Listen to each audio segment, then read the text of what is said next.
Virgin pregnant doctor rescues bleeding billionaire from car crash. 24 hours later. He's obsessed with her. The night was heavy with the weight of winter. Snow spiraled through the south side sky like white ash, blanketing the cracked streets in silence. Streetlights flickered and buzzed. Ice glazed the ground, waiting to betray any careless soul. Dr. Alina Brooks, 6 months pregnant, shifted uncomfortably in the driver's seat of her dented silver Honda Civic. She rubbed her lower back with one hand, the other steady on the wheel as she navigated the dark, slushy roads. She'd left St. Raymond's General early. Nausea had returned, and her baby girl had been kicking like she was doing the electric slide in her womb. Alina didn't complain. The little life inside her was her anchor, her purpose, her redemption. As she approached the underpass off 83rd and Langston, her headlights caught something. No, someone, lying halfway out of a wrecked black Maserati, smoke curling from the twisted hood like a ghost. Alina slammed the brakes. Her heart thundered. "Oh my God!" she whispered, already unbuckling her seatbelt. She flung her door open. Her sneakers skidded on the slick pavement as she rushed toward the scene. The front end of the luxury car had wrapped itself around a concrete pillar. The driver's side door hung open, the frame caved in like a crushed can. There, sprawled half out the door, blood pooling beneath him, was a man. He was huge, maybe 6'3", built like a linebacker under a torn black cashmere coat. Blood ran down his temple, soaking into the snow, turning it rust red. His lips were split, chest rising and falling too fast. "Sir, hey, can you hear me?" Alina dropped to her knees beside him, her scrub stretching over her belly. His eyes fluttered open, just barely. They were golden brown, intense, wild, like they'd seen too much. "Angel," he croaked, barely audible. Alina's medical instincts kicked in. "No, baby, I'm no angel, but you're not dying tonight." She checked his pulse, thready, fast. Her fingers moved to the wound on his thigh. Arterial, bleeding out fast. She didn't have gauze, no kit, just her scarf. Without hesitation, Alina ripped the wool scarf from around her neck and wrapped it tightly around his thigh, pressing down with both trembling hands. He groaned in pain. "Good, that means you're still with me," she said, through gritted teeth. She reached for her phone, dialed 911. "This is Dr. Alina Brooks, ER staff at St. Raymond's. I have a male, 30s vehicle collision, massive blood loss. Dispatch ambulance to 83rd and Langston, now." The dispatcher asked her to stay on the line. She didn't. She had work to do. His hand suddenly gripped hers, weak but desperate. "Don't. Let me die," he whispered. "I won't," she murmured. "Not on my watch." 10 minutes later, flashing red and blue lights painted the snow in hellish color. The ambulance arrived. Paramedics jumped out, taking over with surprised expressions as they recognized Alina. "You again?" one of them joked, trying to lighten the mood. Alina stood back, arms crossed over her swollen belly, her scarf now soaked in blood, steam rising from it in the cold.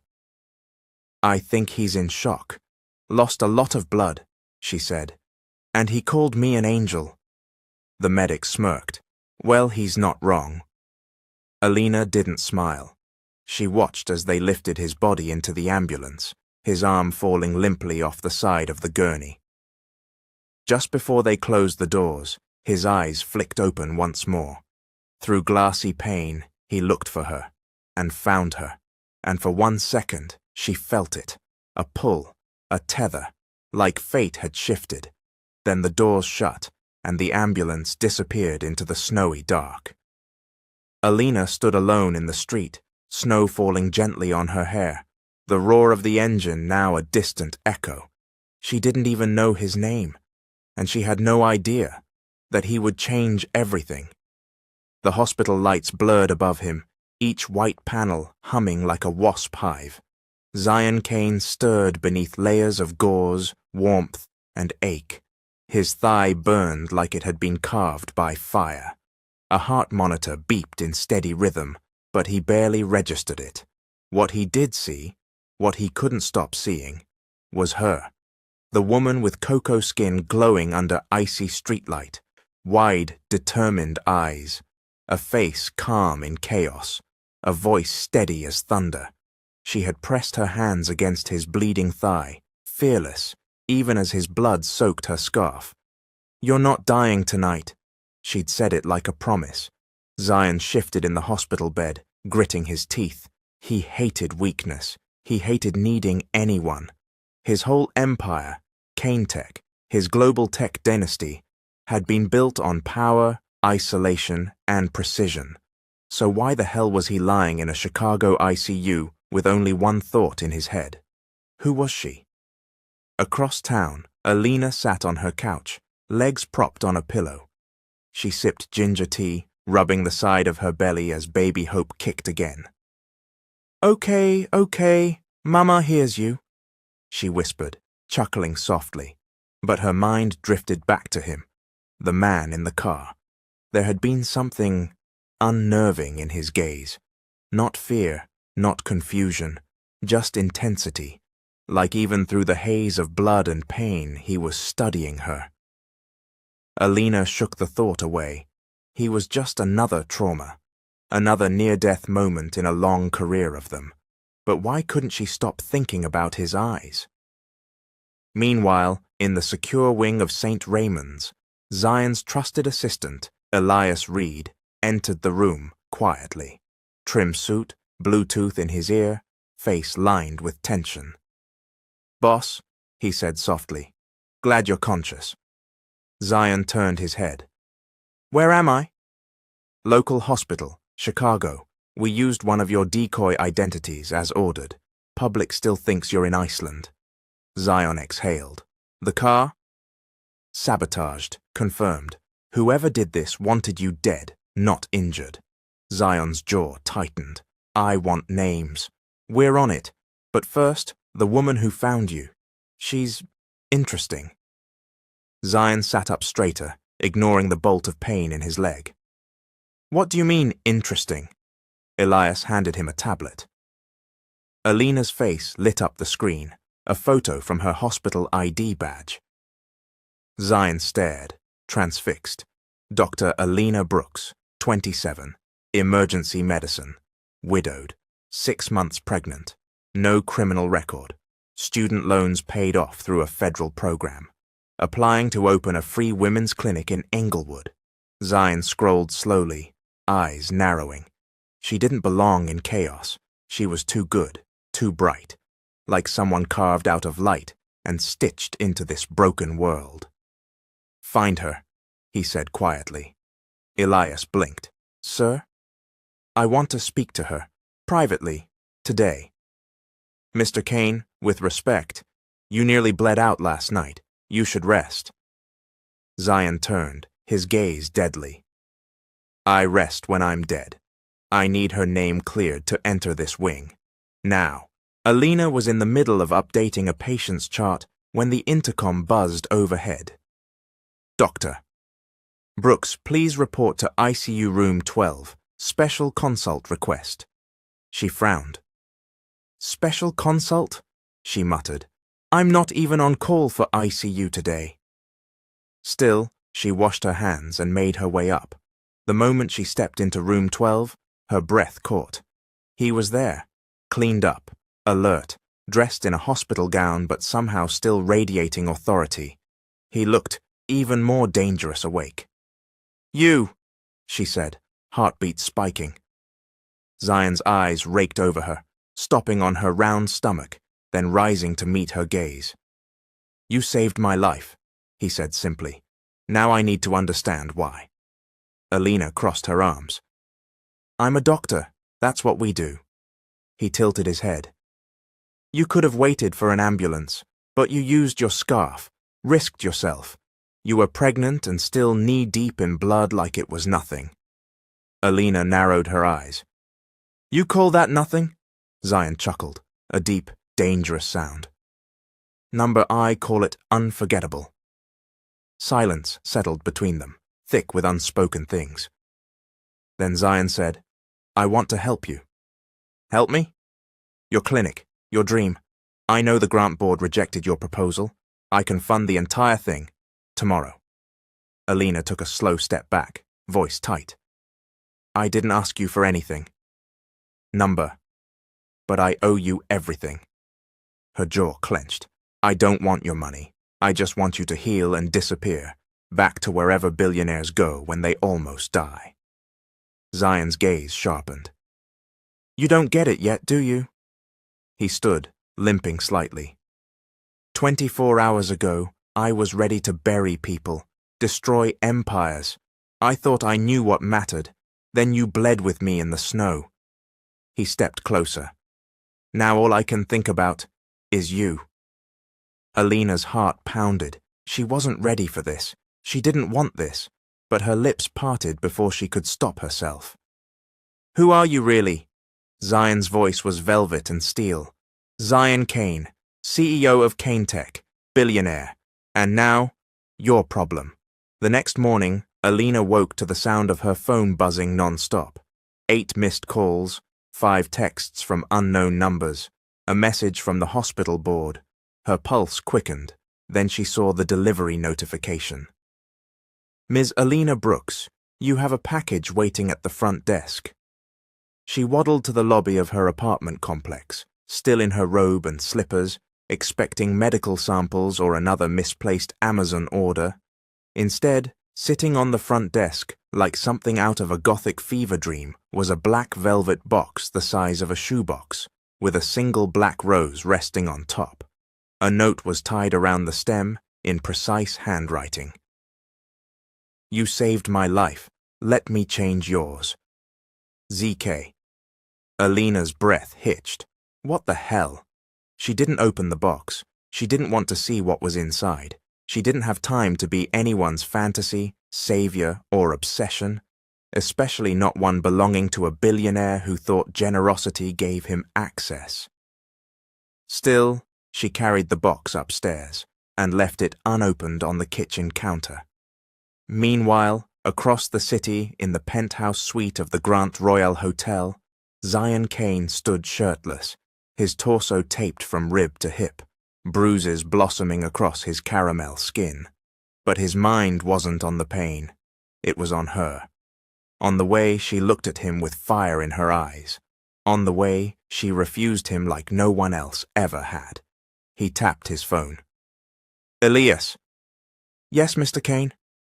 What do we know about the father of her baby? A pause. He's dead, sir. Shot outside a corner store a year ago. Gang crossfire. Wrong place, wrong time. Zion closed his eyes. Guilt curled in his chest. Alina had survived hell, and now she was trying to build something out of ash. He'd seen men like her crushed by the world, and for some inexplicable reason, the thought of that happening to her made his blood go cold. She deserves more. She doesn't want anything from you, Elias said carefully. Zion smirked. She will. Later that day, Alina walked into Saint, Raymond's with her stethoscope bouncing against her belly and a mood sharp enough to slice the air. She'd thrown out the rose. She hadn't opened the box. But still, her thoughts kept circling back to Zion Kane's voice, to the way he looked at her like she was the only person in the room. As she checked her schedule at the nurse's station, she heard it. Paging doctor. Brooks. Room 304, special patient consult. She frowned again. Another one? When she stepped into the room, her eyes widened. Zion sat on the edge of the hospital bed, no longer in a gown, now wearing a tailored charcoal suit, unbuttoned just enough to reveal the bandages beneath. His boots were polished. His expression was unreadable. He looked out of place, like a jaguar in a church. You again, she muttered, turning to walk out. Alina. The sound of her name in his voice stopped her cold. This isn't romantic, Mr. Kane. This is harassment. He stood, slowly, wincing. I'm not here to harass. I'm here to propose. She stiffened. Propose what? He reached into his coat and pulled out a leather folder. Opened it. Inside, blueprints, permits, zoning approvals, and a full funding plan for a clinic. Her clinic. I bought the building lot on 55th and Vernon. I handled the permits. Staff recruitment begins next week. It's yours. All of it. No strings. Alina's lips parted, then pressed into a hard line. Why would you do that? Because I can, Zion said, then added, softer. And because no one ever gave me a chance when I needed one. Alina shook her head, stepping back. Number, you don't get to play savior. I didn't save your life for you to claim mine. Zion's eyes darkened. What are you so afraid of? Her voice trembled, but only slightly. You. A pause. Zion's voice dropped. I don't want to be your fear, Alina. I want to be your sanctuary. Silence swelled, and in that silence, baby Hope kicked, hard, as if sensing the tension. Zion's gaze dropped, and for the first time, his armor cracked. He stepped forward slowly. Can I? He gestured toward her belly. Alina hesitated, then nodded, barely. Zion reached out and placed his warm hand gently against her stomach. Nothing happened. Then, a sudden flutter beneath his palm. A kick. Zion inhaled sharply, his lips parting in awe. She's strong. She is, Alina said quietly. She has to be. His eyes flicked up to hers. Let me protect you both. Alina swallowed the lump in her throat. You barely know me. That doesn't matter. He stepped closer. I haven't stopped thinking about you since you pulled me out of that wreck. I see your face when I close my eyes. I feel your hands holding my life together with a scarf. You didn't let me die. He leaned in. Now I can't stop wanting to live. For you. Alina's breath caught, but she forced herself to turn away. I don't need another powerful man trying to save me. She left without looking back, and Zion, for the first time in years, stood alone, wanting something he couldn't control. The rain came slow and mean the next day, drumming steady against the hospital's glass facade, as if tapping a countdown neither Alina nor Zion could escape. Inside exam room 5C, Dr. Alina Brooks leaned over a tray of instruments, her hands steady despite the storm outside, and the storm she was trying to push down inside. She hadn't seen Zion Kane in 36 hours. Not a call, not a message, not another ominous velvet box, and yet, somehow, he was everywhere. His words haunted her in quiet moments. His touch on her belly echoed like a secret. Let me protect you both. It had been too much, too fast. Her baby kicked. Alina paused, one hand resting against her stomach. It's okay, she whispered. Mama's still in control. But was she? Because even now, the man she'd met in a pool of his own blood had somehow bought a clinic in her name. Even now she knew in the back of her mind that at any moment, knock, knock. She turned. There, standing in the doorway like he belonged to the walls, was Zion Kane, dry despite the downpour, dressed in a black wool coat that brushed his thighs, silk collar turned up like some damn movie villain. His umbrella dripped quietly beside him. He said nothing at first, just looked at her. Alina's voice came out sharper than she intended. You can't keep showing up here like this. Zion stepped in, voice low. Then stop ignoring my calls. She turned back to the instruments, unwilling to let him see the heat that climbed her neck. Maybe I was hoping you'd take the hint. I did. He moved closer. I took it, then I threw it away. Alina clenched her jaw. You don't listen, do you? I listen when the truth's being told. All I've heard from you is fear, dressed up as pride. That made her turn, fast. Excuse me? You're afraid, Zion said, evenly. Not of me, of needing anyone. Damn right, I'm afraid. I've built everything on my own, brick by brick, with people betting against me every step of the way. And now I'm betting for you." Silence snapped between them like a wire pulled too tight. Then Zion took something from his coat pocket and placed it gently on the tray. It was a small envelope. Alina looked at it, but didn't reach. "What's this?" "A contract. No strings. No fine print.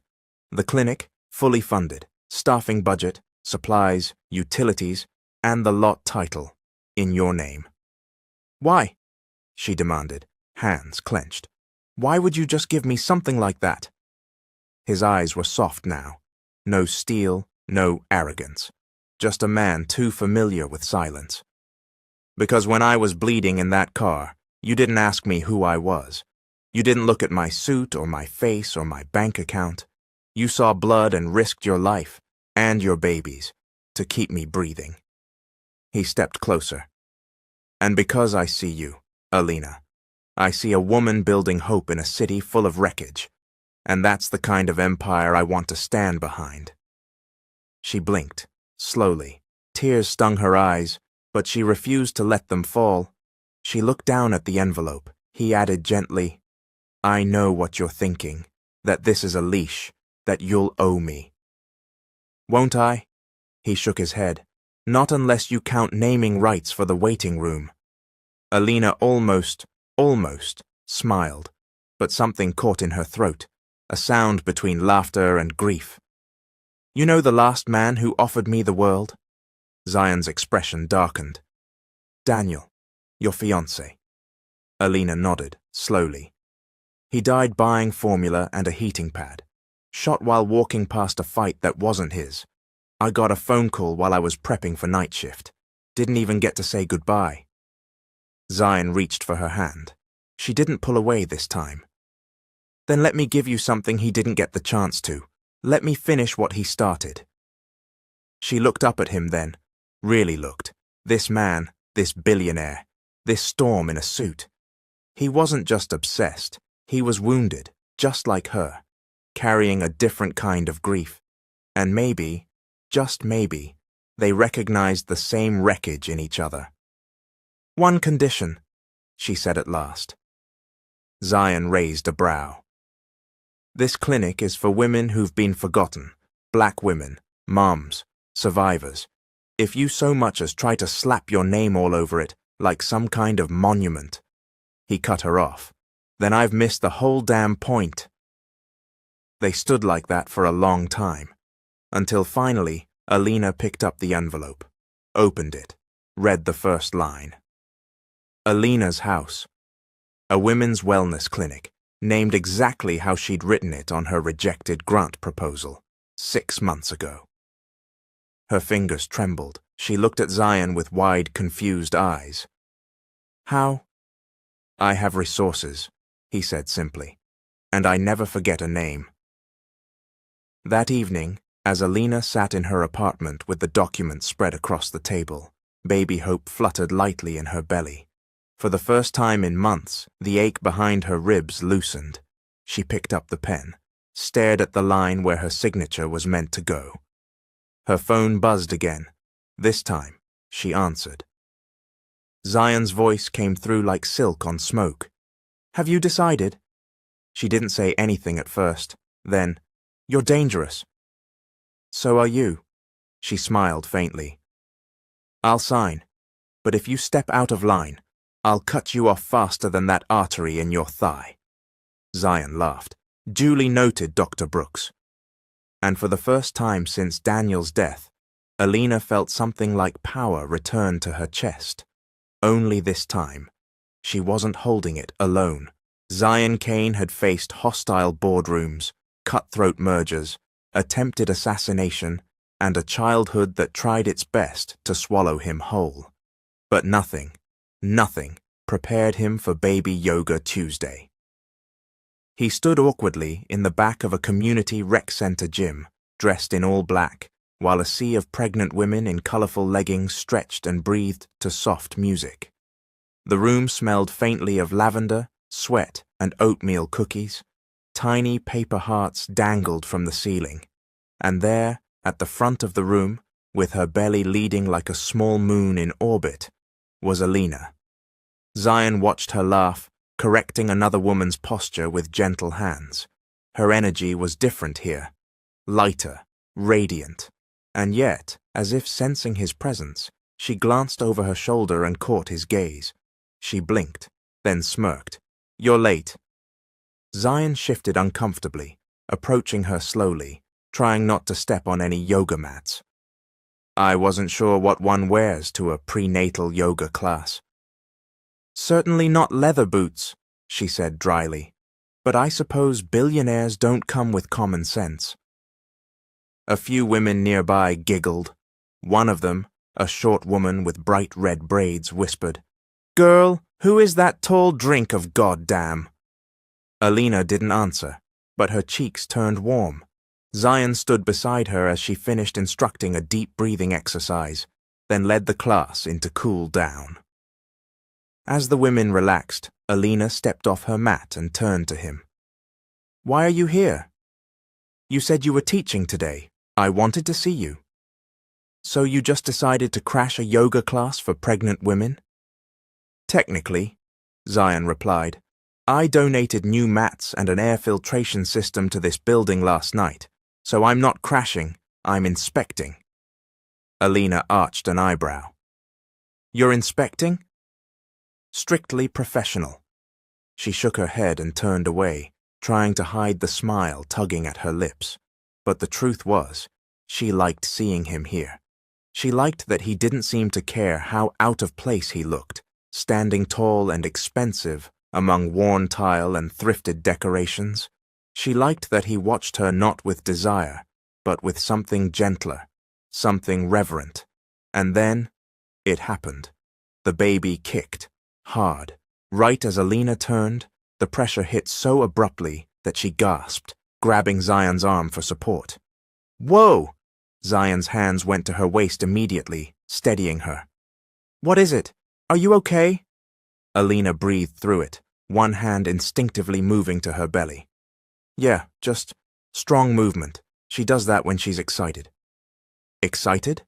Zion echoed. "About what?" Alina gave him a look. "Maybe about you." He froze. His gaze dropped to her belly. Then very slowly, he knelt. The room faded. The world faded, and Zion Kane, this man carved from stone and steel, placed a reverent palm against the swell of her abdomen. For a moment, nothing. Then, like lightning under his hand, a strong kick. Zion drew in a sharp breath. "She's real," he whispered. Alina looked down at him, something in her chest unraveling. "Of course she's real." "No, I mean—" He looked up at her. "She's not just a baby. She's yours. She's alive and strong." His throat worked hard. "And for some reason she kicked me. Is that a good thing?" Alina laughed. "It's her saying hello." Zion stood again, slower this time. The reverence still lingered in his eyes. "I've never seen anything like that." "You've never been around pregnant women?" "I've never been around family." That made Alina pause. Something in his voice felt raw. She reached for him instinctively, her hand brushing against his. "Zion!" But the sound of a phone buzzing interrupted them. Zion pulled it out of his coat, frowning. His assistant's name flashed across the screen. "Excuse me." He stepped outside the gym, jaw tightening as he answered. "What is it?" "It's about the clinic." Elias's voice was clipped. "Someone leaked the zoning approval to the press. They're spinning it as a vanity project. Billionaire funds charity for pregnant side piece. The blogs are already on fire." Zion exhaled slowly. "Pull the coverage. Use the silence clause. I want it dead by lunch." "Already working on it. But—" Elias hesitated. "What?" "You've been clean for years, boss. No scandals, no photos. They've never had a woman to target until now. If this keeps up, Alina's going to be dragged." Zion's jaw flexed. "Then I'll protect her." Back inside, Alina was helping one of the women up from the mat when her phone buzzed. She glanced down. Her breath caught. Dr. Alina Brooks, Billionaire's Baby Mama or Heroic Gold Digger? A headline splashed across her screen. Below it, a grainy photo of her exiting the hospital with Zion at her side. Another of him with his hand on her belly. Cropped, twisted. The room began to tilt. Alina dropped the phone, stared at the floor. Her heart pounded in her ears. The whispers had already started. One woman whispered, "She's his girl." Another, "Figures." Pretty doctor with a sob story. Alina turned, slowly, gathering her things with mechanical motions. Zion returned as she zipped her coat. "Alina." "Don't." He froze. Her voice was colder than he'd ever heard it. "You said no strings." "This isn't me. Someone leaked. And now my patients, my class, my whole life is a goddamn circus." Her eyes flared. "You bought my clinic, and now everyone thinks you bought me." Zion stepped forward, voice low. "I didn't mean for this. But it happened because you didn't think. You never do. You move through life like a storm, and people like me, we get left in the wreckage." She grabbed her bag and pushed past him. He didn't stop her. He didn't know how. Later that night, Zion stood at the window of his penthouse, a tumbler of scotch untouched in his hand. Rain streaked down the glass like tears. He replayed it all. The moment she smiled, the kick, her laughter, the terror in her eyes when she saw the headline. He had spent his whole life turning the world into a machine he could control.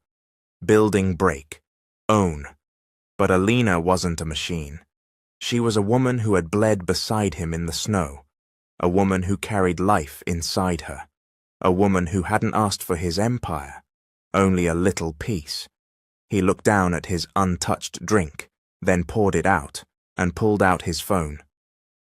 "Elias." "Sir?" "Erase the story, not just pull it. I want the writers fired, the photos traced, the source exposed, and if any man utters her name again, I'll end him." A pause. "Understood." Zion hung up, and finally, for the first time in a long time, he whispered to the empty room, "I don't want to lose her." The Bentley rolled to a slow stop in front of the Elysian Grand, Chicago's most elite high-rise hotel. Diamond lights glimmered on its glass walls like stars trapped in crystal. A red carpet unfurled down its marble steps, camera flashes bursting like fireworks under the velvet night sky. Inside the vehicle, Alina Brooks sat in silence, her satin-clad stomach rising and falling with each anxious breath. She wore a midnight blue maternity gown, sleek, off the shoulder, with delicate embroidery that shimmered with each movement. Her hair was swept up into a regal knot, curls soft around her face. She looked like a queen from a painting, powerful, glowing, untouchable, but her fingers were clenched tightly in her lap. "I don't belong here," she muttered. Beside her, Zion Kane adjusted his cufflinks, jet black tuxedo. No tie, just that open collar that dared anyone to challenge his authority. "You saved a billionaire's life, Alina. You can survive a party." "Don't joke. This is a tech investor gala, not a baby shower." "It's both now." She gave him a sharp look. He sighed and softened. "You're here because I want the world to see the woman who changed my life. Not just in the tabloids, not in whispers. I want them to see you the way I do." Alina swallowed hard.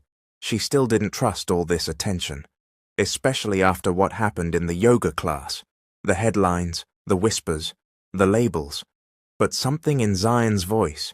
No man had ever introduced her to the world as his equal, much less something more. Still, she glanced at her reflection in the glass window. They're going to talk. Let them. He leaned closer, his voice a quiet promise. They'll choke on every word. Inside, The ballroom looked like something pulled from a billionaire's fever dream. A chandelier of Swarovski crystals dripped from the ceiling like frozen lightning. Walls were lit with golden uplights, casting every guest in soft royalty. Waiters in white gloves floated across the room with champagne flutes and silver trays. And the moment Alina stepped through the archway on Zion's arm, the room stopped breathing. Heads turned, glasses froze mid-air. Conversations died on expensive tongues. Zion's ex-business partner, an older white man named Charles Van Drayton, known for backroom deals and 3 ex-wives, smirked. "So this is her?" he said, swirling his drink. "The ER angel?" "She has a name," Zion said without smiling. "Dr.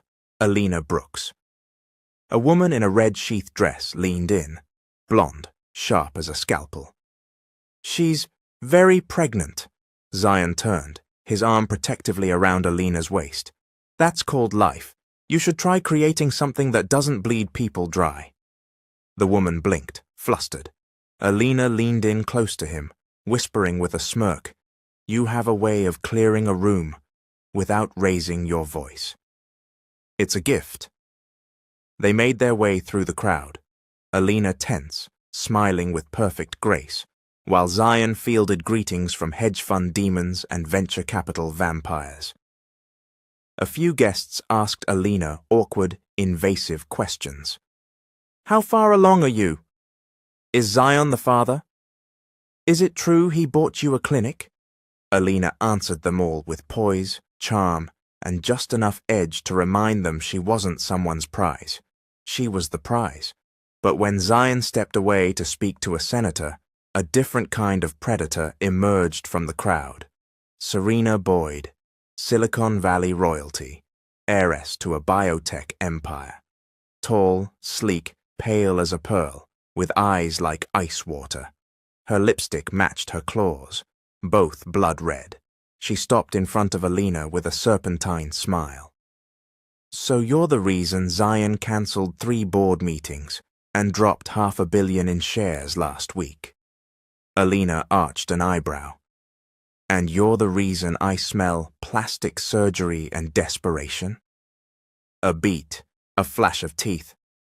"I see he's trading his usual for something grounded, earthy." "I'm a doctor, Serena," Alina said coolly. "I know what desperation looks like when it's clinging to relevance." Serena's smile cracked.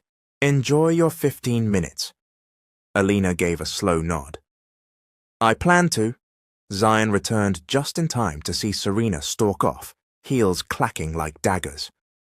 "I leave you alone for 5 minutes. She came for me." Alina sipped her sparkling water. "I sent her back." Zion laughed, a deep, genuine sound. "God, I love that mouth." Alina blinked. He realized too late what he'd said. Their eyes locked. For 1 second, the entire ballroom vanished. "Dance with me," he said. She hesitated, then nodded. He led her to the center of the dance floor, hand gently against her back, the other cradling her free hand like it was a secret.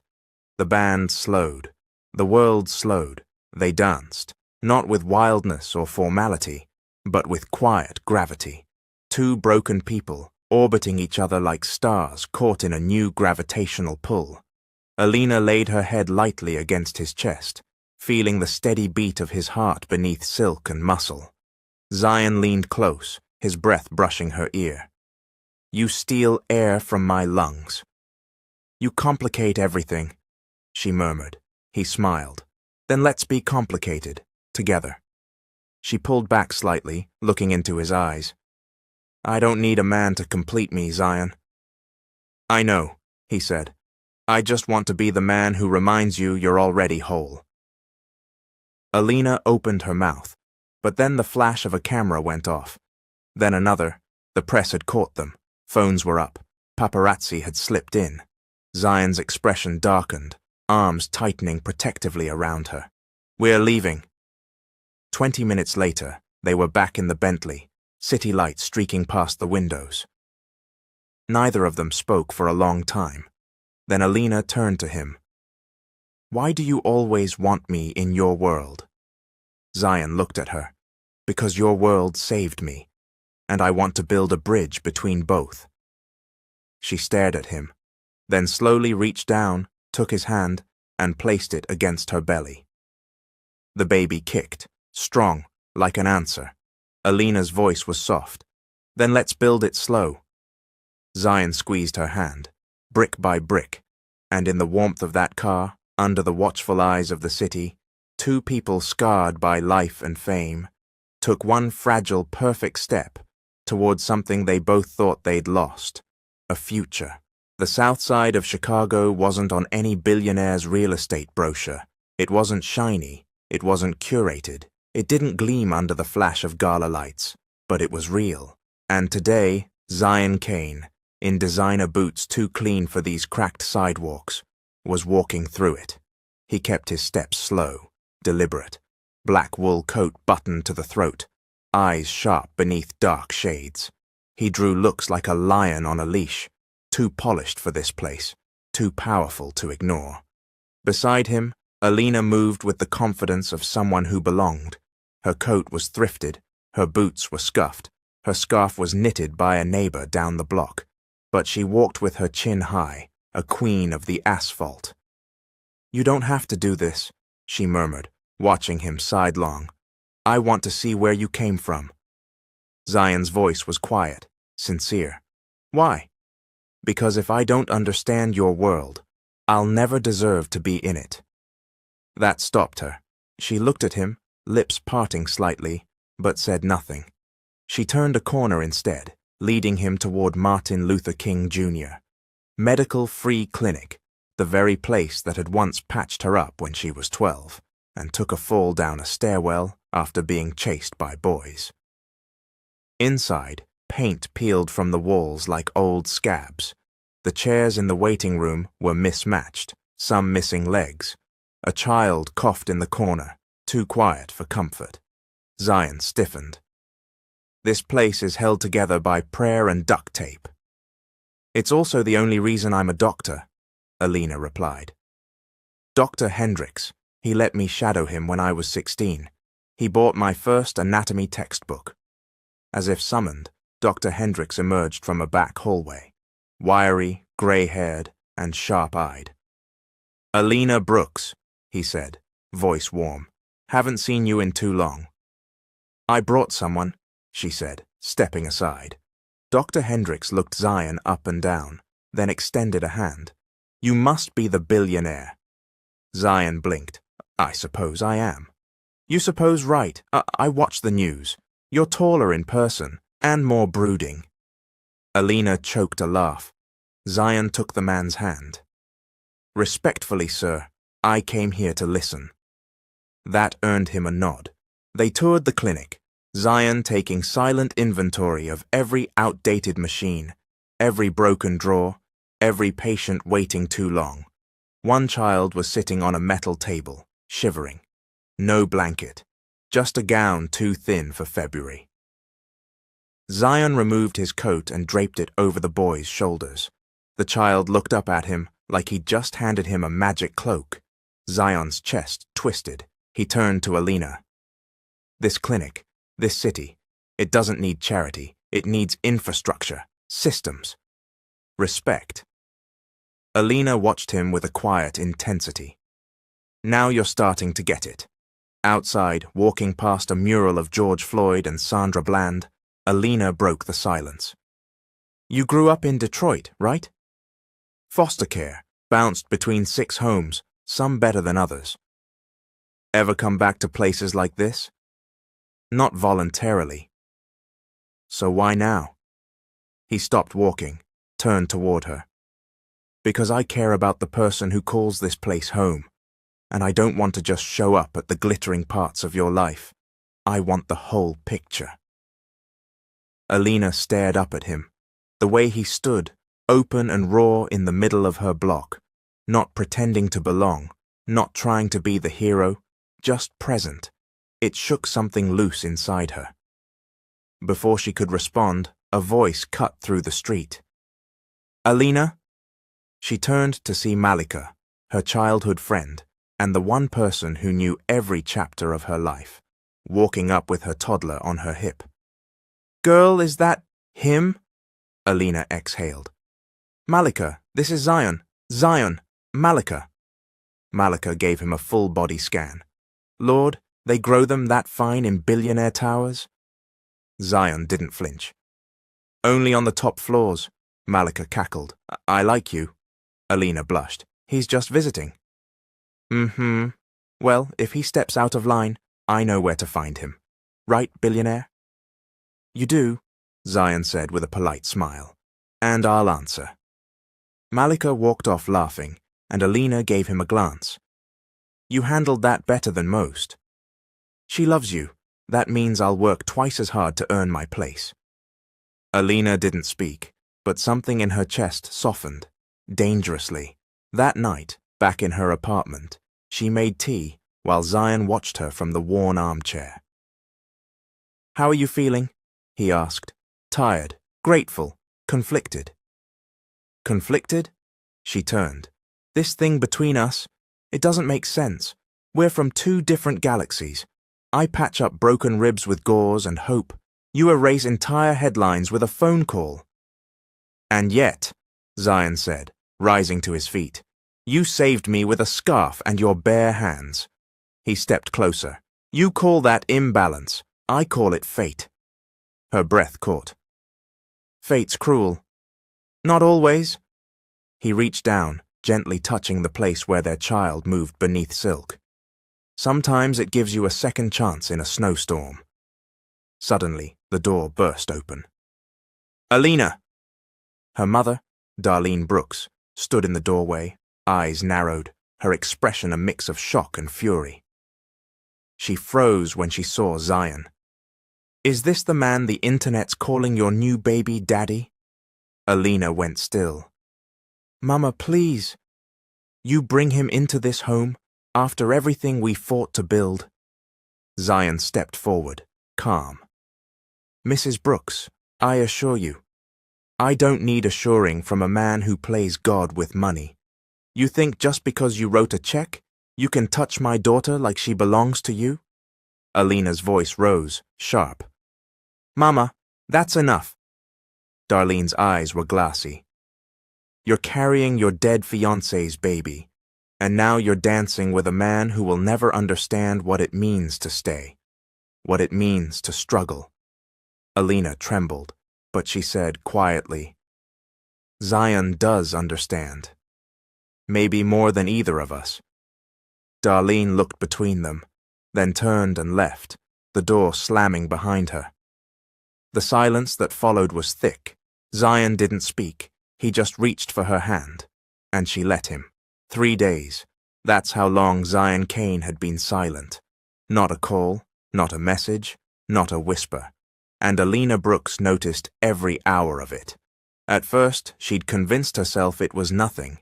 He was busy. He had billion-dollar empires to run, boardrooms to manage, egos to tame. Then came the excuses. Maybe he was giving her space after the blow-up with her mother. Maybe he needed time to think. But by the end of day 3, those excuses turned to suspicion, then to worry, then, beneath it all, to something she hated feeling more than anything: abandonment. The worst part, she'd let herself believe. She let herself hope, like a girl who didn't know how cruel hope could be. Alina sat in the half-finished office of the clinic Zion had bought for her. Alina's house, the name etched onto the blueprints with quiet dignity. Dust still covered the floor. Tools lay scattered near the plumbing trenches. Electricians were due next week. And yet, Zion's absence wrapped the whole space in frost. Her phone buzzed again. Another message from her attending at the hospital. "Is it true? You and Zion are over?" Alina didn't answer. She stared at the bare drywall, lips pressed tight. "No," she whispered to the silence. "We were never anything to begin with." Across the city, in a secluded suite within the Morris Jade private intelligence compound, Zion Kane sat in front of 3 giant monitors, each displaying encrypted files, surveillance photos, phone intercepts, hospital entry logs. "These are the same bastards who sabotaged your car," Elias said, standing behind him. "They're working a new angle, using Alina." Zion's jaw tensed. "What kind of angle?" "They're pushing media narratives, trying to bait you. If you retaliate, they'll leak personal details, including info about her pregnancy and Daniel." Zion stood, tossing the tablet onto the couch. "They're threatening a pregnant woman to get to me?" "They know she's your weak spot." Zion rubbed his temples. "I should have seen it coming." Elias hesitated. "You've kept people out for so long. No one knew how to get under your skin. Now they do." Zion stared out the bulletproof window. "I need to disappear until this is cleaned up. Shut down appearances. No calls. No contact." "And Alina?" Zion's eyes dimmed. "The less she knows, the safer she is." Alina didn't feel safer. She felt like she'd been thrown away. Again. She sat on her bed that night, hoodie pulled tight over her baby bump, rain tapping her window like tiny knuckles. The city glowed beyond the glass, but inside, she felt small. She picked up her phone, scrolled to Zion's contact, stared at the name. She didn't call. Instead, she opened the internet and wished she hadn't. A photo, blurry but undeniable. Zion, stepping into a black car outside a private jet. The headline screamed, "Zion Kane flees to avoid paternity drama. Sources say ER doctor left in the dark." Alina's heart shattered into slow, sharp pieces. It didn't matter that it was a lie. What mattered was that he hadn't told her the truth. She closed the app, turned off the lights, and cried quietly into her pillow. Her body curled around the baby she now swore to protect from everyone, even Zion. 2 days later, Alina stood in the hospital locker room, tying her hair up for her shift. The other doctors avoided her eyes now. Her name had become gossip currency. They called her the Billionaire's charity case. They said the clinic was hush money. She didn't fight it anymore. Let them think what they wanted. Zion had disappeared, and she'd survived worse. Her locker creaked open. Inside, on top of her folded scrubs, was a small white envelope. No name, no address, just one word, read. Frowning, Alina opened it. Inside was a note in Zion's unmistakable handwriting. "I couldn't risk calling. You were being watched. I had to vanish to protect you. Please meet me, just once, at the old observatory. Midnight, alone." Zah, her heart pounded. Was it real? A trap? A lie? And yet, her feet were already moving. Midnight. The sky was bruised and starless. Alina pulled into the cracked parking lot of the abandoned South Ridge Observatory, the building long since decommissioned. She stepped out, flashlight in one hand, nerves fluttering in her stomach like moths. Then, a shadow moved. "Alina!" She spun, light catching on the silhouette of Zion Kane, dressed in black, eyes rimmed with exhaustion, standing by the old telescope dome like a ghost made of regret. She didn't speak. He stepped forward slowly. "I never wanted to disappear on you." She folded her arms. "But you did. No call, no warning, just gone." "I was trying to protect you." "From what?" "From the people trying to destroy me, by destroying you." Her eyes burned. "You think disappearing is protection? I've already buried one man I loved. I don't need another vanishing act." That word landed hard. Loved. Zion's jaw twitched. "I'm not Daniel." Number, he didn't have your money. But he was present. He held my hand through every ultrasound, every scare, every dream. "You—" Her voice cracked. "You ran." "I didn't run," he said fiercely. "I burned bridges to keep you safe. I threatened governments. I blackmailed billionaires. I gave up a quarter of my company to keep your name off their lists." Alina's breath caught. "You gave up your empire." "For me?" "No, He stepped closer. For us. Then, softer. For the first time in my life, I found something I couldn't buy. Couldn't manipulate, couldn't control, and it scared the hell out of me. He reached for her hand. She let him. Their fingers locked like a promise rewritten. I don't want control, he whispered. I want to belong to something, to someone. I want to belong to you. Silence swelled. Then, without warning, her belly shifted hard. A strong, defiant kick.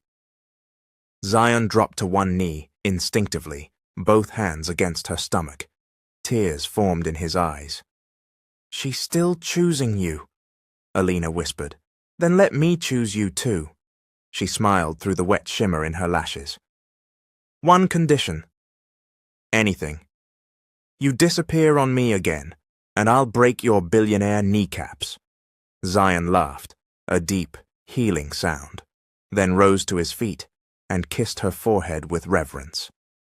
In the quiet of the abandoned observatory, under a fractured sky, two people, forged by grief and hardened by isolation, found their way back to the same fragile hope.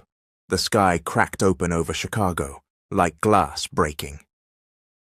Thunder rolled through the streets in long, warning growls, and rain poured in sheets so heavy it blurred the world into watercolors, buildings bleeding into streets, lights into puddles, past into present.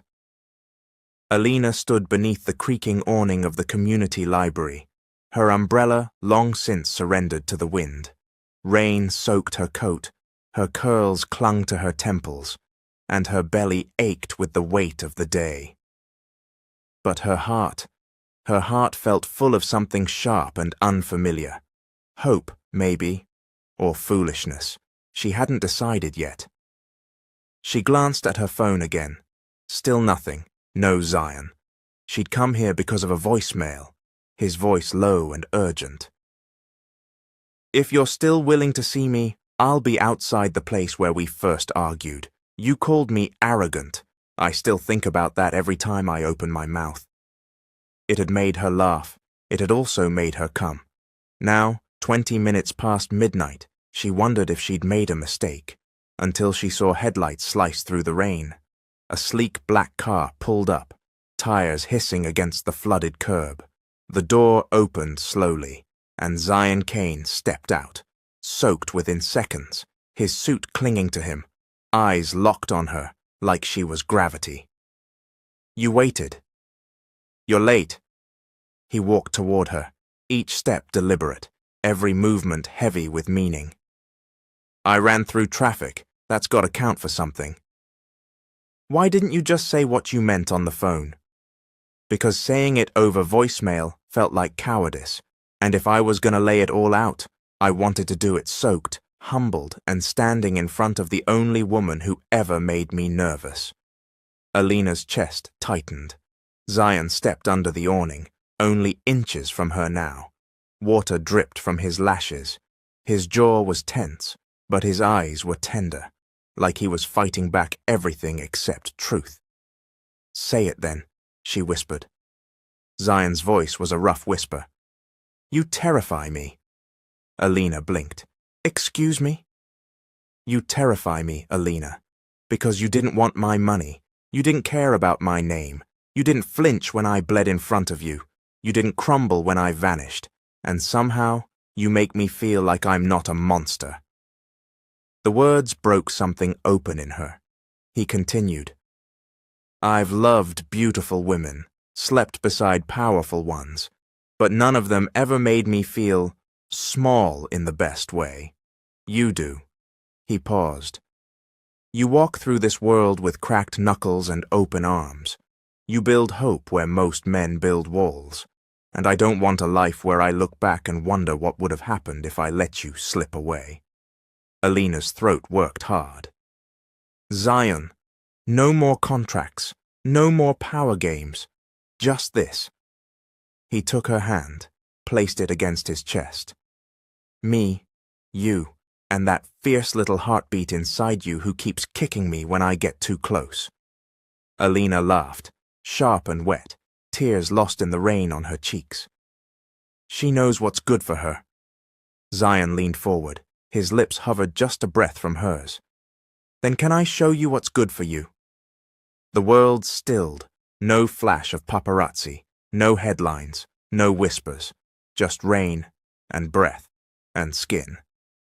Then she closed the distance, hand fisting his shirt, and kissed him.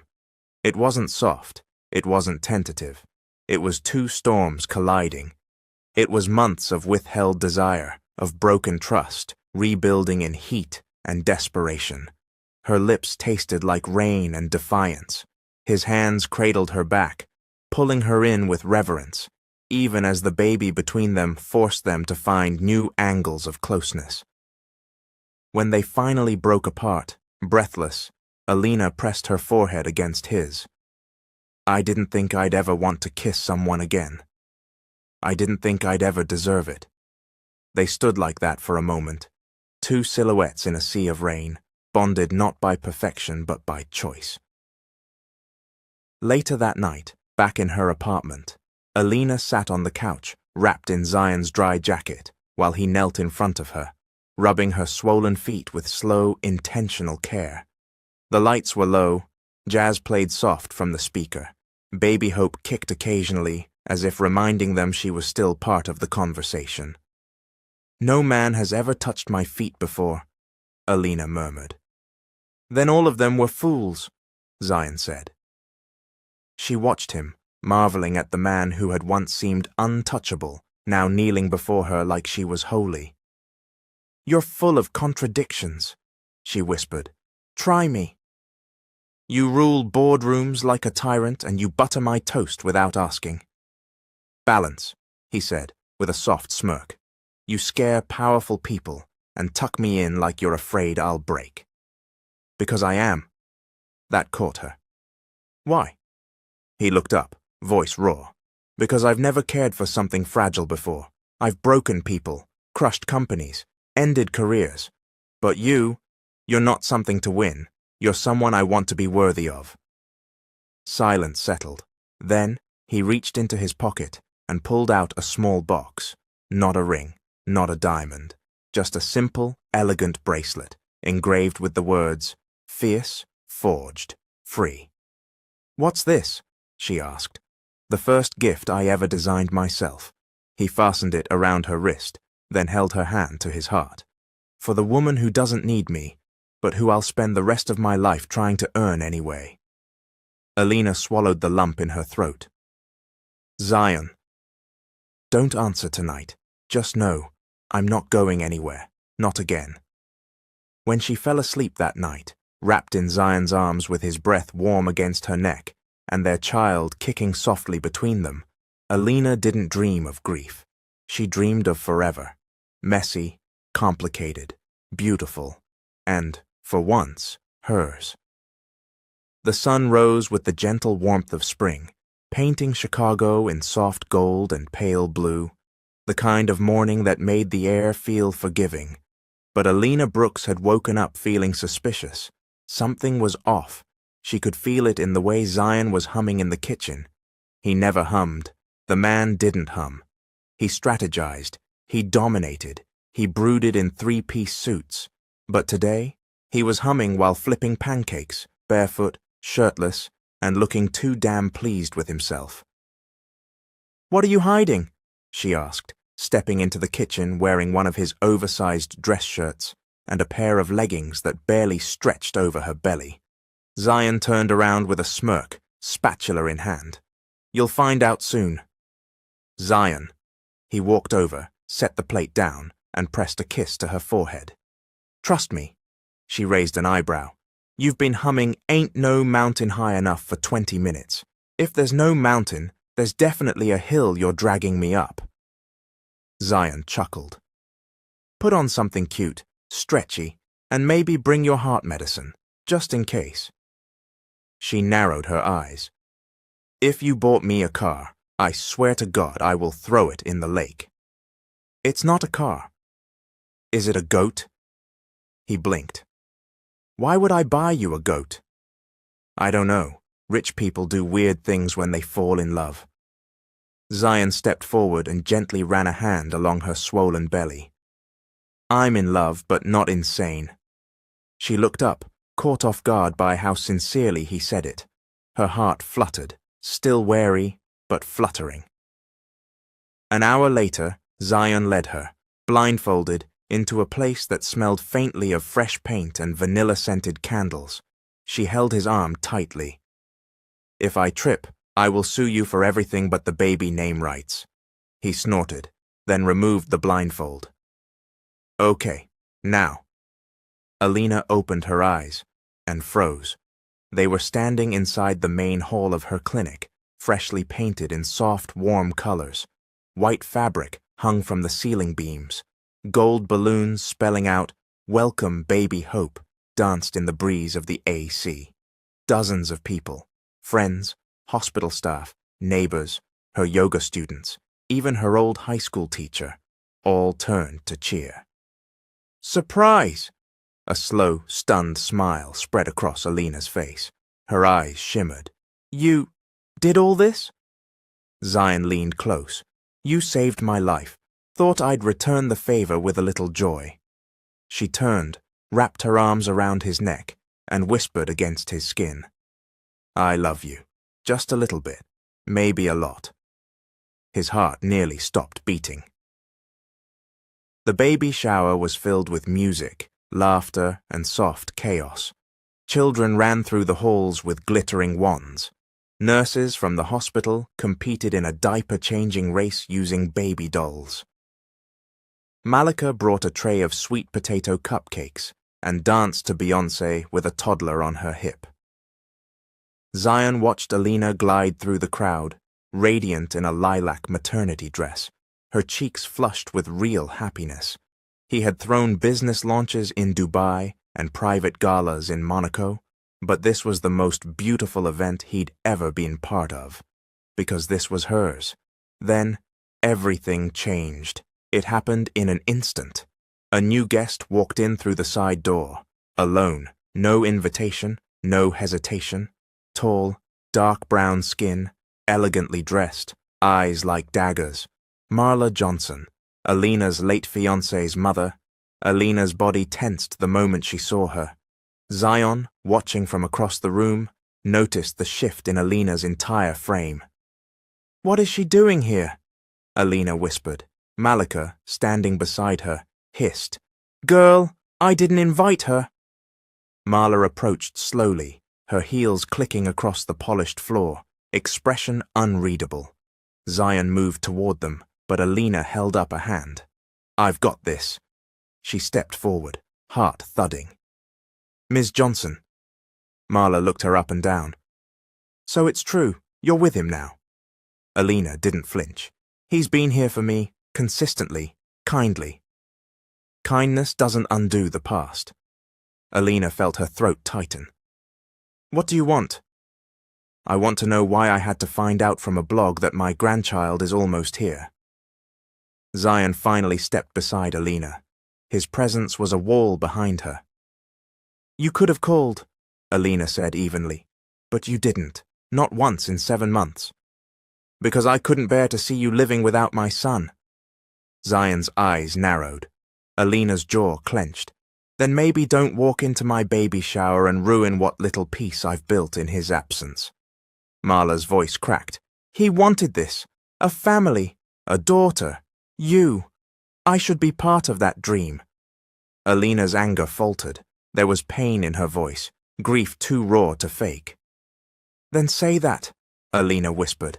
Don't come here to shame me, to hate the man who held me through it all when you didn't even pick up the phone. Marla's lips quivered. I don't know how to forgive life for taking him, but maybe being here is a start. For a moment, Alina stood frozen. Then she stepped forward, took Marla's hand, and said softly, Your granddaughter deserves all her family, even the ones grieving. Zion watched it all, his chest burning with something bigger than love. Respect, admiration, reverence. Alina had just forgiven a woman who had once accused her of being the reason Daniel died. and she had done it with grace. After the guests had left and the balloons had started to sag, Zion found Alina in the clinic's break room, her feet up, sipping herbal tea. "Hey," he said. "Hey." He handed her a folded note. "What's this?" "A list of potential names for baby Hope, just in case she decides to come early and you need inspiration." Alina opened it. The first name on the list was Danielle, in honor of the man who gave you the courage to keep loving. Her throat tightened. She looked up at Zion. "You didn't have to do that." "I know, but I wanted to." She reached up, pulled him down by the collar, and kissed him. Slow and sweet, the kind of kiss that said, "Thank you, and don't ever leave again." Later, in the quiet of the evening, as they walked out into the parking lot, Alina took Zion's hand and said, "You're not just Hope's future." He looked at her, curious. "You're mine too." The silence in the clinic wasn't peaceful. It was wrong. Too still, too quiet. Alina Brooks stepped through the entrance of Alina's house, the soft soles of her sneakers echoing in a space that should have been alive with morning noise.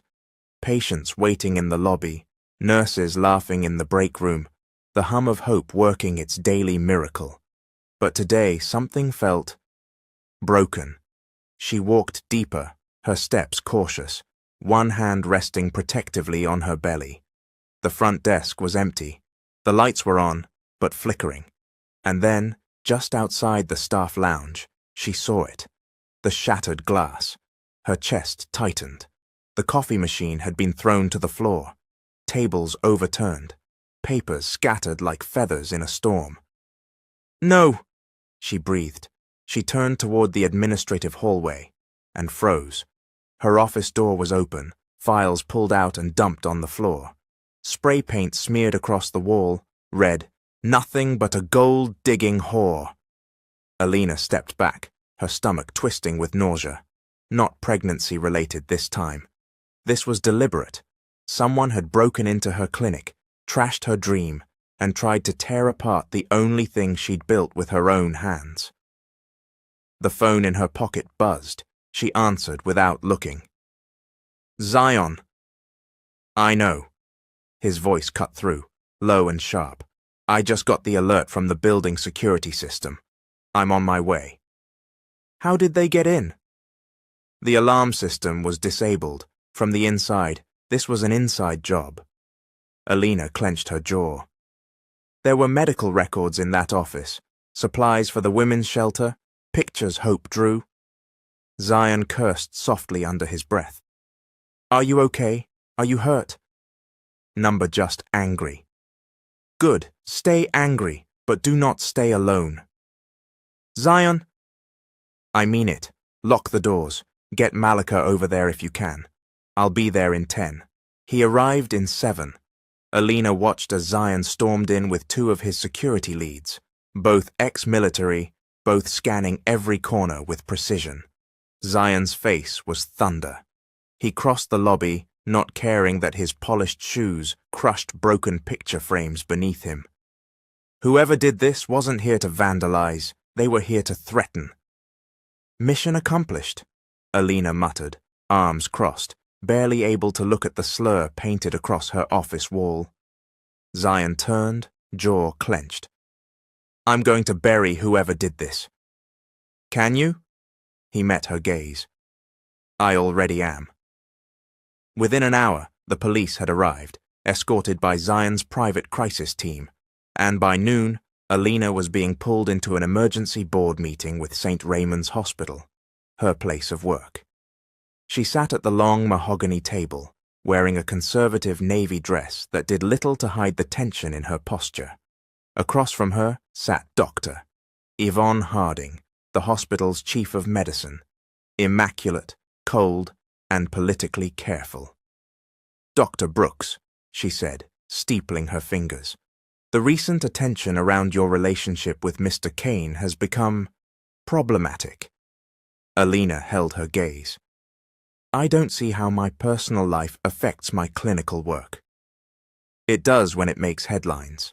There are now articles suggesting that your promotion to lead ER resident was influenced by your connection to Mr. Kane. That promotion happened 6 months before I met him. Perception is often louder than facts, Doctor. Alina's pulse pounded.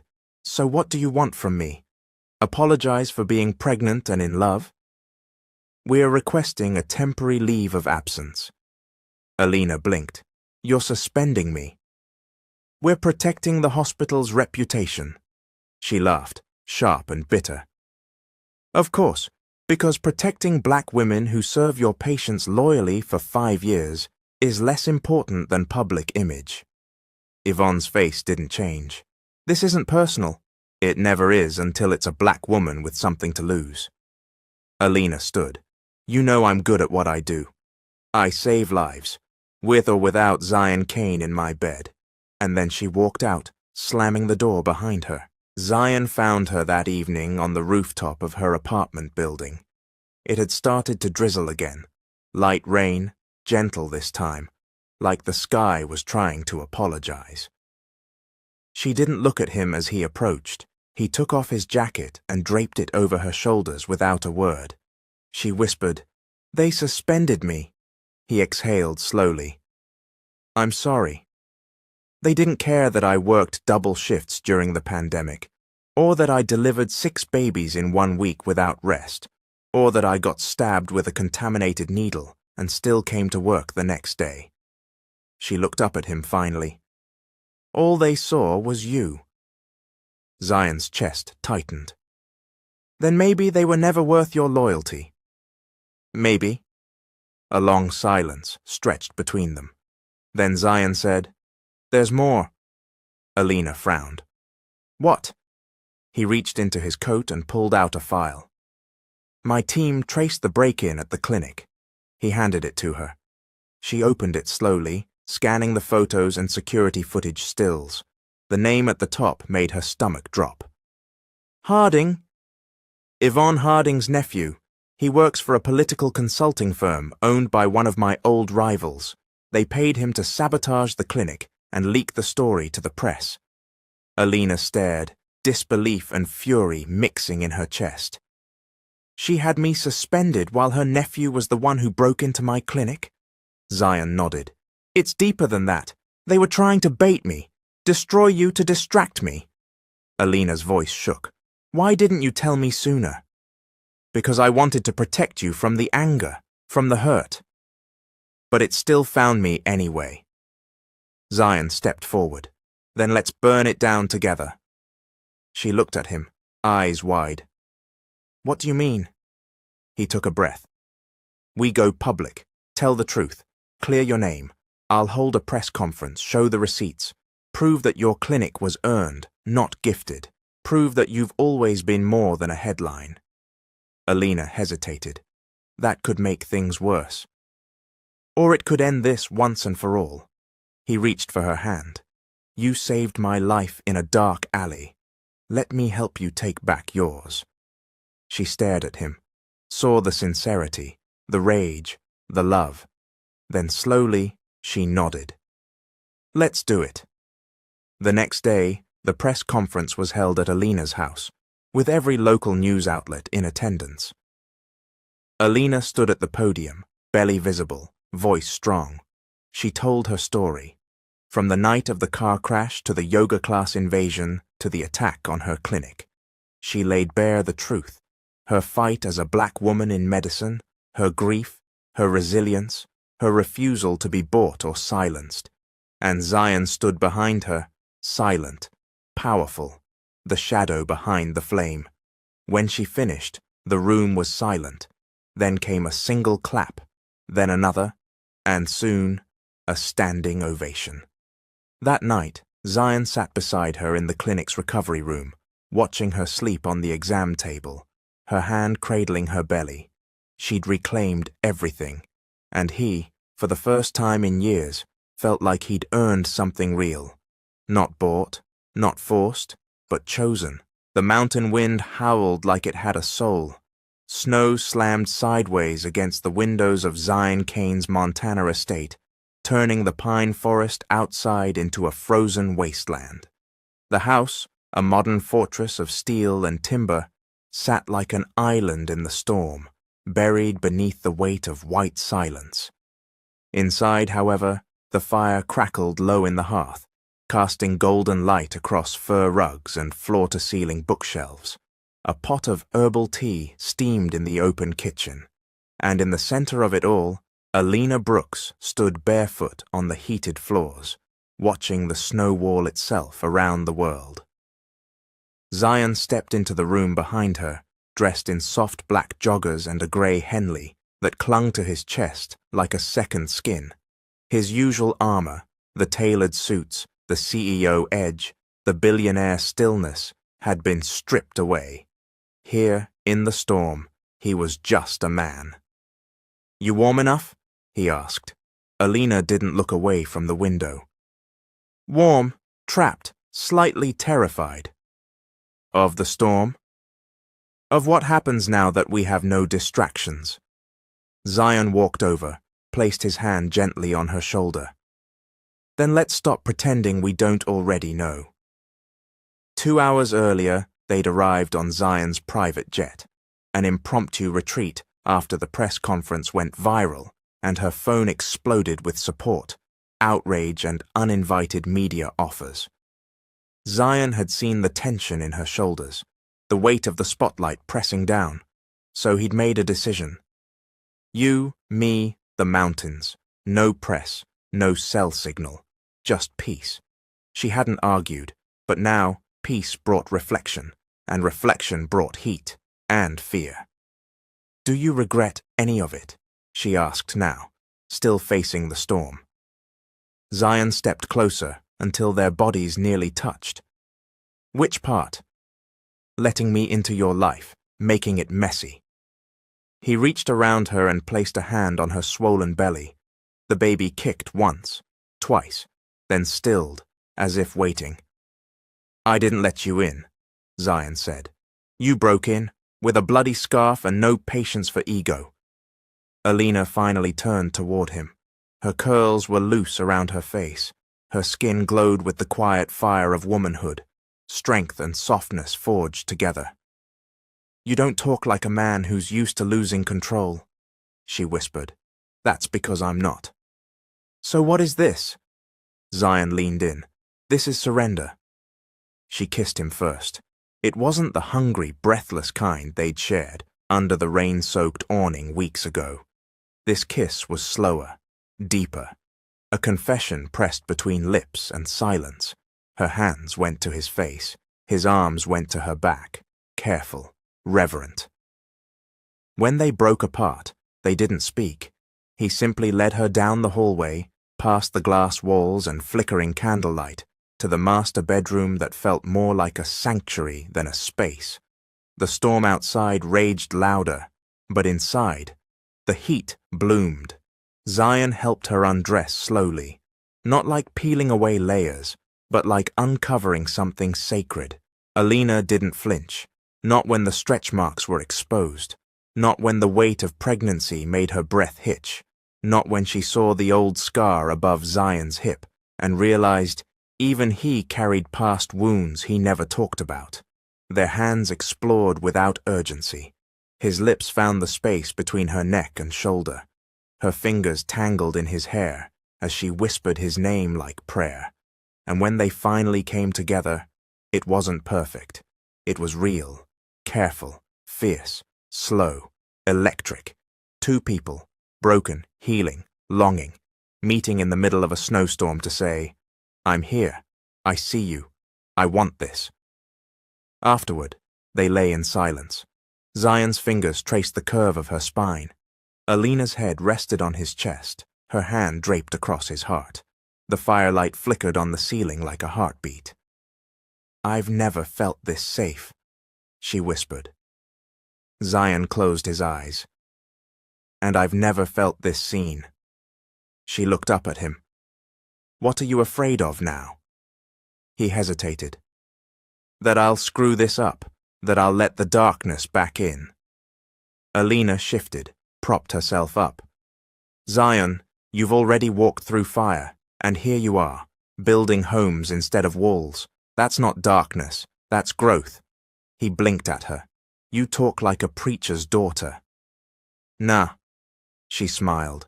Just a woman who's had to learn how to survive. He reached up, cradled her face. I want you to know something. What? This child, your child, is not a replacement for anyone, not Daniel, not my past, not a fantasy. She's a promise, and so are you. Tears gathered in her eyes. She let them fall, because for once tears didn't mean weakness, they meant truth. The next morning, the storm cleared. Sunlight spilled across the white hills like melted gold. The silence turned from heavy to serene. Zion cooked breakfast, barefoot, wearing a black robe, humming again.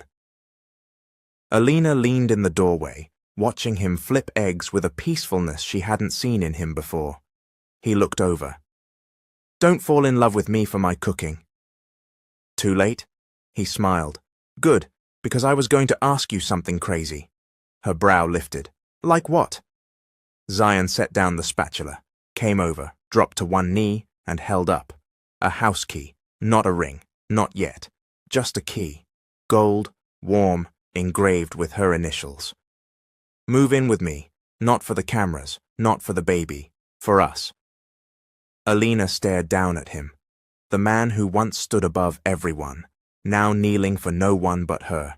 Her heart answered before her lips did.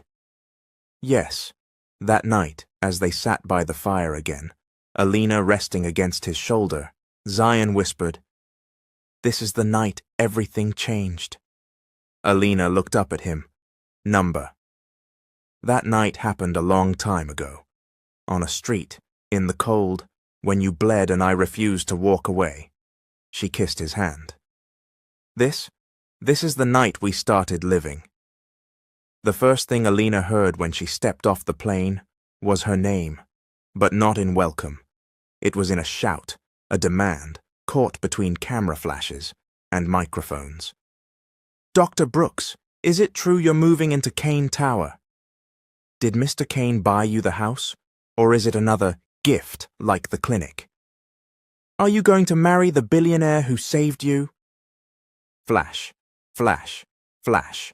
A wall of paparazzi had formed like vultures in designer boots, blocking the exit of the jet bridge. The Montana snow still clung to her boots, but Chicago had already clawed its way back under her skin. Zion appeared instantly beside her, one hand on her back, the other raised like a shield. Back up, he barked. The crowd flinched. Even now, Zion Kane's voice could silence a room like thunder. Zion, Alina whispered. I told security not to let them in. We need to get out of here. He turned to his assistant, Elias, who was already moving with military precision, clearing a path with security. Alina kept her head down as they exited into a waiting SUV. The moment the doors shut behind them, she sagged back against the leather seat, one hand on her belly, the other wiping at the tears she didn't want to admit were there. I can't breathe like this, she said softly. Zion leaned closer. Then let me fix it. She turned sharply. You can't keep fixing things with money and muscle, Zion. This isn't a scandal you bury in contracts. This is my life. Zion's face darkened. I'm trying to protect your life. By making me a symbol? A story? Her voice cracked. I'm not the pregnant ER doctor who healed the broken billionaire. I'm just me. Zion didn't respond right away. Outside, the city flashed past the tinted windows in a blur of red and gold. It was almost evening, that time when the skyline looked like it was on fire and everything felt like a beginning, or an end. I don't know how to love you quietly, he said finally. Alina blinked. What? I tried to love you without showing it. That hurt you, so then I tried to show the world, and now that's hurting you too. She looked away. Maybe that's the problem. Zion's jaw flexed. You're running again. And you're chasing an idea of me that doesn't exist. Don't do this, he said, voice low. Don't pull away now. But she already was, emotionally, logically. Slowly retreating to the only place she trusted, solitude. That night, Alina stood in her apartment, surrounded by packed boxes. Not the baby's things, not Zion's gifts, just her. Photos, old journals, her scrub collection, a few of Daniel's things she still hadn't thrown away. She wasn't sure what she was preparing for, not yet, but she knew her heart was retreating, and that meant her body was preparing to follow. She picked up her phone, typed the message. I need time, just a few days. Please don't follow me. She hovered her thumb over the send button, then hit it. Zion stared at the screen in his penthouse, disbelief and confusion etched into every line of his face. Time. He read the word over and over again like it might change. His world was carved from power and precision. Time was something he commanded, not something that slipped through his fingers like this. He didn't text back, didn't call. Instead, he stared out over the city and whispered to himself, Please come back before I lose the only thing that matters. Alina left the next morning. No driver, no Zion, no press. She went south, back to the neighborhood she'd grown up in, where her aunt still ran a flower shop on the corner of 76th and Champlain. The air there was honest, the streets cracked and familiar.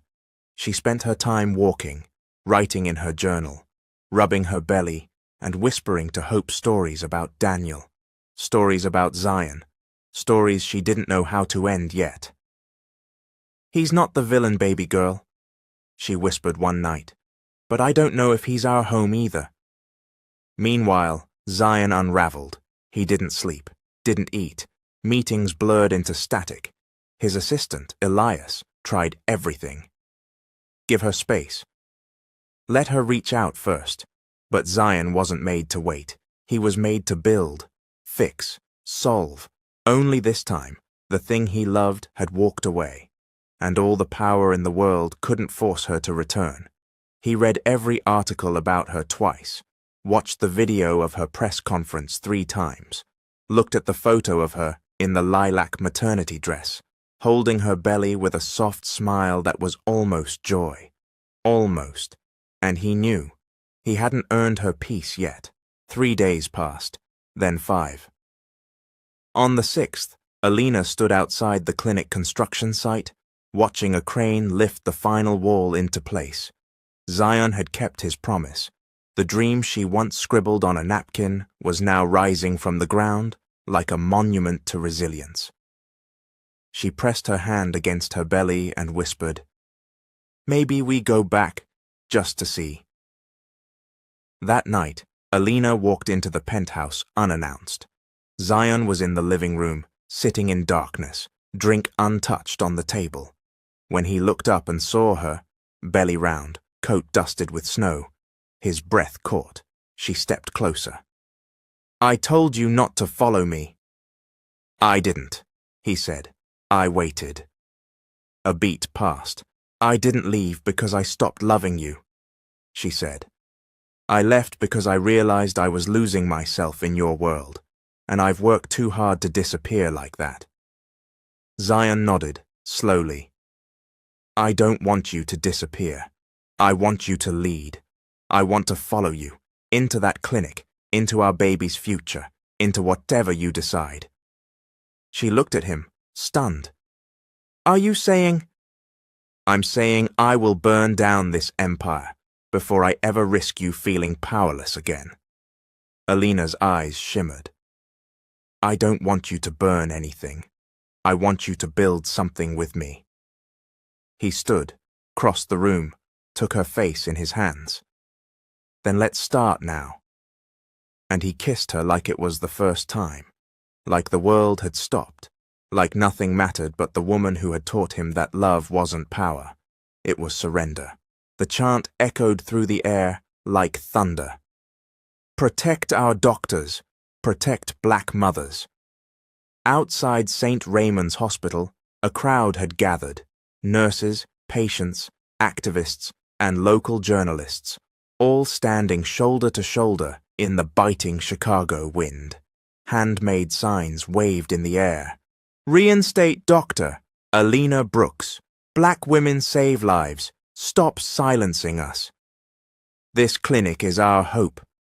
Alina stood behind the glass doors of the hospital lobby, watching the wave of support unfold beyond the security checkpoint. She hadn't planned the protest. It had grown online, a spontaneous wave of resistance after her story, and her unjust suspension, went viral. Inside her, hope kicked again, hard, rhythmic, as if even her unborn daughter refused to be silent. Beside her, Zion paced like a panther, his hand never far from hers. He'd offered to hire private protection, to shut the whole thing down with a few calls. But Alina had refused. "They're not causing chaos," she'd told him. "They're demanding justice." She rubbed her belly as another contraction stabbed through her lower back. Sharp, deeper this time. She gritted her teeth, breath catching. Zion saw her flinch. "Again?" "Yeah," she exhaled. "About every 9 minutes now." His eyes widened. "We need to go upstairs. Now." Alina tried to smile. "You said you wanted to be there when she arrived. Looks like you're getting your wish early." But as they turned to walk toward the elevator, a shout rang out outside. Glass shattered. The air exploded with movement. Zion shoved Alina behind him as a smoke canister hit the pavement near the doors. People screamed. Protesters scattered. Some were coughing, others shouting. Inside, security scrambled to shut the automatic doors. "What the hell?" Zion growled, pulling Alina toward the nearest hallway. "It wasn't the protesters," she gasped, coughing through the sudden haze of smoke filtering inside. "Someone threw that to make them look violent." Zion's phone buzzed. "Elias, urgent. Security breach confirmed. Suspected sabotage to hospital's Eastern Wing cameras. Stay with Alina. We're rerouting security now." Another contraction hit her mid-step. This one felt different, deeper. "Zion!" She doubled over. His arms were around her instantly. "Alina, what is it?" Her voice was ragged. "My water just broke." The hospital corridors blurred around them as Zion lifted her into his arms, carrying her with silent, singular focus through the lower level toward the maternity wing. "I don't need you to carry me," Alina managed through gritted teeth. "I know," he replied, breath steady, "but I need to." They rounded the corner and were met by 2 nurses from Alina's unit, both women she'd trained with, both wide-eyed at the sight of her drenched in amniotic fluid, and Zion Kane cradling her like she was made of glass and gold. "We've got a laboring patient. Exam room 4, stat." The world became a blur of motion, lights, voices, monitors. Zion sat beside her the entire time, holding her hand, his suit coat thrown aside, sleeves rolled up like a soldier ready for battle. "You're doing perfect," he whispered against her temple. She turned to him with fire in her eyes. "I'm doing agonizing, Kane. If this child comes out with your jawline and your stubbornness, I'm putting her in timeout at birth." He laughed, but the sound cracked, because in the middle of it all, the chaos, the contractions, the rising tension in the hospital, he was terrified. Not of being a father, not of the future, but of losing her. Alina Brooks had become his reason for breathing, and now she was panting in pain, and all his wealth, all his power, meant nothing against biology and fate. She squeezed his hand hard. Her voice dropped. "Tell me a secret." He blinked. "What?" "Right now, something real, something only I'll know." He leaned in, brushing his forehead against hers, as the monitors beeped steadily behind them. "When I was 17, I slept in a library for 3 weeks." She blinked. "What?" "I'd aged out of a foster home, had no place to go. I hid in the law section, read everything I could. I figured if I couldn't afford protection, I'd become it." Alina stared at him, then smiled through her pain. You really are impossible not to love. And then the contraction hit full force. Her body seized, and a sharp cry escaped her throat. The nurse checked again. 9 centimeters. Almost there. Just hang on, Doctor. Brooks. Zion leaned in, his voice steady, even as his hands trembled. You're not alone. Not now. Not ever again. She met his eyes. If anything happens, don't even say it. If anything happens, she whispered fiercely, make sure she knows her name means hope for a reason. Zion's throat closed. He kissed her forehead and whispered, she's gonna know you changed the world. One life at a time. 47 minutes later, at 3:42 p.m., on the same hospital floor she'd once saved gunshot victims and birthed other mothers' babies, Dr. Alina Brooks gave birth to her daughter, Hope Marie Brooks, 7 pounds, 4 ounces, a scream full of fire, and eyes that looked, somehow, like both Daniel and Zion at once. Zion stood frozen, staring down at the squirming infant as the nurse swaddled her and handed her over. Do you want to hold her? The nurse asked. He reached out without speaking, took the baby into his arms like she was sunlight made solid. Hope stared up at him, mouth twitching in a yawn. Hi, he whispered. I'm your dad, and I've never been more scared in my life.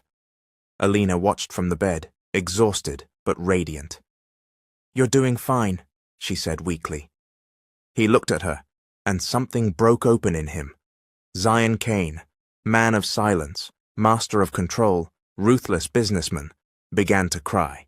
Silent, unashamed tears.